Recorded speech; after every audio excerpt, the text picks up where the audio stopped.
Good morning student. कल तक हमने जो डिस्कस किया था वो हमने डिस्कस किया था कि हमारा कार्य होता क्या है और कार्य के ऊपर हमने न्यूमेरिकल भी किया था। कार्य के बारे में मैंने आपको बताया था, यदि कोई वस्तु विराम अवस्था में है तो उसको गतिशील अवस्था में लाने के लिए जो बल लगाया जाता है, या फिर कोई वस्तु गतिशील अवस्था में तो उसके वेग को परिवर्तन करने के लिए जो बल लगाया जाता है वह बल, और जो उसका विस्थापन हुआ है उसका जो गुणनफल होता है किसके बराबर होता है, कार्य के बराबर होता है।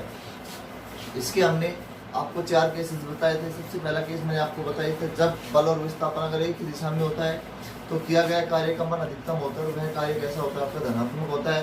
अर्थात W = F × S × cos theta, जो हमने माने जो फॉर्मूला लिखवाया था उसमें cos थीटा, जो थीटा की वैल्यू होती है आपके पास में 0 डिग्री थी, तो cos 0 की वैल्यू आपके पास होती है 1, तो W = हो गया आपके पास F × S। इसी तरह सेकंड था, यदि हमारे पास कोई वस्तु के ऊपर बल के विपरीत दिशा में अगर विस्थापन होता है तो बल और विस्थापन के बीच में जो एंगल होता है वो होता है आपका 180 डिग्री।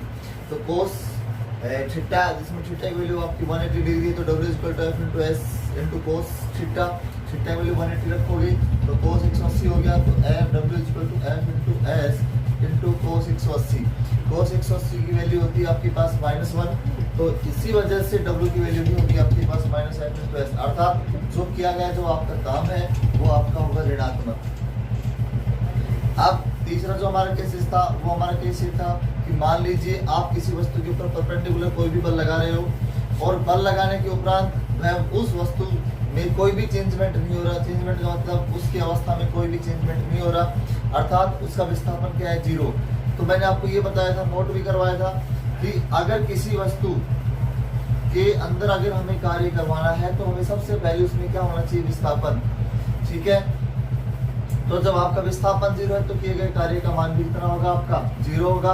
और लास्ट कंडीशन मैंने आपको ये बताई थी, यदि आप किसी भी वस्तु को ऊपर से नीचे की ओर फेंकते हो तो जहां जिस ऊंचाई से फेंक रहे हो वो ऊंचाई आपकी h है, वस्तु का द्रव्यमान आपका m है और गुरुत्वाकर्षण बल आपका g है। तो आपने ये पढ़ा था कि F = ma होता है, गति का द्वितीय नियम आपने पढ़ा था। तो उसके अकॉर्डिंग जो A होता है वो आपका G में कन्वर्ट हो जाता है, क्योंकि आप गुरुत्वाकर्षण वाला केस पढ़ रहे हो। और जो F = जो ma था, और आपने ये पढ़ा था कि W = F × S होता है, तो F की वैल्यू आपके पास जो थी वो आपके पास mg है और S की वैल्यू आपके पास h है। तो आपका जो मानक जो फॉर्मूला आया था वो आपका आया था W = mgh। ये आप पढ़ चुके थे। अब जो नया जो टॉपिक है हमारा वो टॉपिक है हमारा ऊर्जा। कौन सा टॉपिक हमारा, ऊर्जा। और ऊर्जा के बारे में हम डिस्कस करते हैं, ऊर्जा के बारे में हम जो डिस्कस करते हैं वो डिस्कस हम ये कर रहे हैं कि जो ऊर्जा है वो कितने प्रकार की होती है। अब हमें ये भी पता है कि हमारे यहाँ जो ऊर्जा है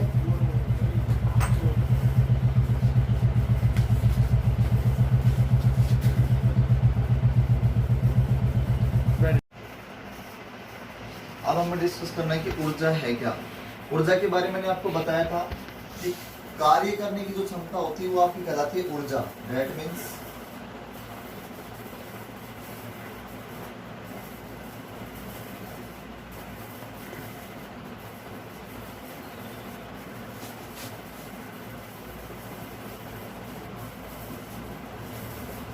अर्थात ऊर्जा, आप विभिन्न प्रकार की ऊर्जाओं के बारे में जानते हैं या सोचते हुए देखते भी हैं। जो आपके पास, जैसे मैंने आपको कह दिया कि आपके पास प्रकाश ऊर्जा के बारे में बताओ, तो प्रकाश ऊर्जा के बारे में सब जानते हो।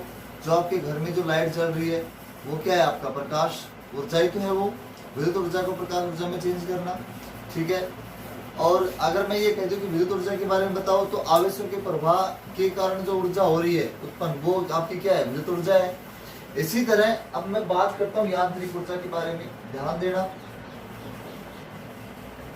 मुख्य रूप से ऊर्जा 3 प्रकार की होती है। यांत्रिक ऊर्जा,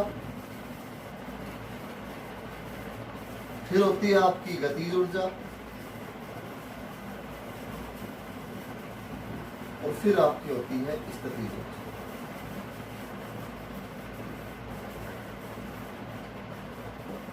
वैसे तो बहुत सारी ऊर्जा होती है, लेकिन ये 3 ऊर्जा आपकी मुख्य ऊर्जा है। यांत्रिक ऊर्जा का मतलब क्या है, यांत्रिक ऊर्जा का मतलब है यांत्रिक ऊर्जा को आप E एम से डिनोट करते हो, गतिज ऊर्जा को आप ई के से डिनोट करते हो और स्थितिज ऊर्जा को आप ई पी से डिनोट करते हो, याद रखना। ई एम मैकेनिकल एनर्जी, ई के काइनेटिक एनर्जी और ई पी मतलब पोटेंशियल एनर्जी। अब यांत्रिक ऊर्जा क्या होती है? किसी भी यंत्र या उपकरण के कारण उत्पन्न ऊर्जा आपकी कौन सी ऊर्जा कहलाती है? यांत्रिक ऊर्जा। और जो यांत्रिक ऊर्जा होती है वो गतिज ऊर्जा और स्थितिज ऊर्जा दोनों का क्या होता है? योग होता है। अर्थात मैं ये कहूँ कि यांत्रिक ऊर्जा होती है वो हमेशा और हमेशा ई के प्लस ई पी होती है, ये बात नोट करो, ठीक है। अब मैं गतिज ऊर्जा के बारे में बात करूं तो गतिज ऊर्जा वह ऊर्जा होती है जो वस्तु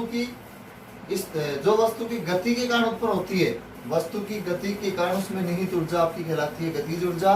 गतिज ऊर्जा को आप ई के से डिनोट करते हो, अर्थात काइनेटिक एनर्जी होती है उसका मान हमेशा और हमेशा होता है 1/2 mv²। और फिर हम बात करते हैं स्थितिज ऊर्जा। स्थितिज ऊर्जा वस्तु की स्थिति में परिवर्तन के कारण जो ऊर्जा उत्पन्न होती है वो आपकी कहलाती है स्थितिज ऊर्जा। और स्थितिज ऊर्जा को हम ई पी से डिनोट करते हैं जिसका फॉर्मूला होता है 1/2 mg/l × x²। या तो ये बता दो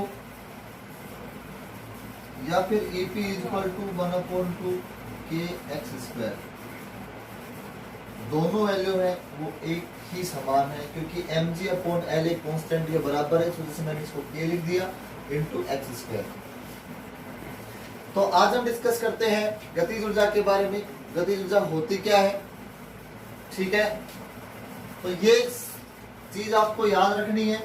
अब मैं गतिज ऊर्जा के बारे में डिस्कस करता हूं कि गतिज ऊर्जा का जो फॉर्मूला है 1/2 mv², वो आया कैसे, कहां से आया, उसका डेरिवेशन क्या है, वो मैं आपको समझा रहा हूं। अब हम बात करते हैं, मान लीजिए हमारे पास गतिज ऊर्जा है। मैंने आपको बताया था वस्तु की गति के अकॉर्डिंग उसमें जो ऊर्जा निहित रहती है उसे हम कहते हैं गतिज ऊर्जा। गतिज ऊर्जा को आप ई के से डिनोट करते हो। अब आपने ये इक्वेशन तो पढ़ी होगी v² - u² = 2as। ये कौन सी इक्वेशन है और कैसी इक्वेशन है आप जानते हो? ये गति की तृतीय इक्वेशन है। ये कौन सी है? गति की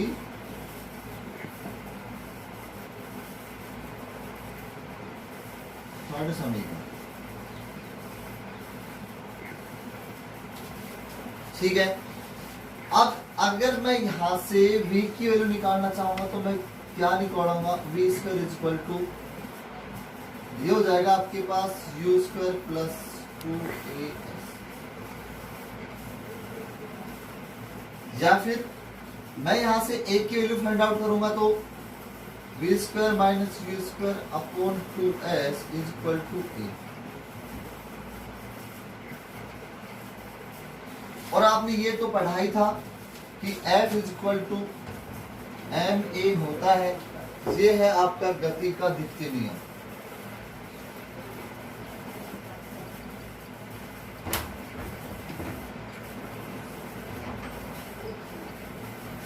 ये है आपका गति का द्वितीय नियम। और इसमें आपने ये पढ़ा था कि F = ma होता है, जहां पे a की वैल्यू अगर मैं रखूंगा तो F = m, a की वैल्यू है v² - u² / आपका आ गया 2s। यहां से अगर मैं क्रॉस मल्टीप्लाई करता हूं तो आपके पास s इस तरफ आ जाएगा। ये 25 नहीं याद रखना, ये आपका s है, तो ये हो गया F × s = 1/2 m v² - u²। अब आपको ये तो पता ही है कि F × s जो बल गुणा विस्थापन हो किसके बराबर है? कार्य के बराबर है। ये आपने पहले पढ़ लिया था।